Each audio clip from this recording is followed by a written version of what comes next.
निपाणीकर, तुम्हाला माहिती आहे का, तुमच्या गावाजवळ एक बुरुज आहे, पण कोणालाच त्याचा पत्ता नाही.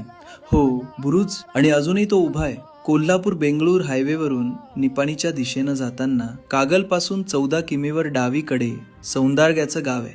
आणि तिथं हायवेपासून फक्त 200 मीटर अंतरावर उभा आहे विस्मरणात गेलेला एक बुरुज, सौंदार्गा बुरुज. कोणालाही माहिती नाही की हा बुरुज इथे का आहे किंवा याचा काही इतिहास होता का.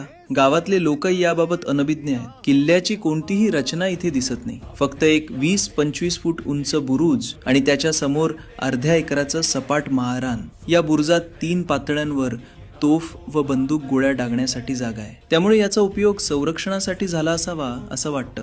समोर एक खडकात खोदलेलं पाण्याचं टाकं आहे, पण झाडाझुडपांनी झाकलेलं. आणखी एका कोपऱ्यात एक छोटंसं देऊळ आहे, पण ते किल्ल्याचं भाग होतं का याची खात्री नाही. इतक्या जवळ असूनही कोणीही न पाहिलेला हा बुरुज सौंदार्गात. कोणताही इतिहास नाही, कुठलीही माहिती नाही, पण हा बुरुज अजून उभा आहे, साक्ष देतोय एका हरवलेल्या वारशाची.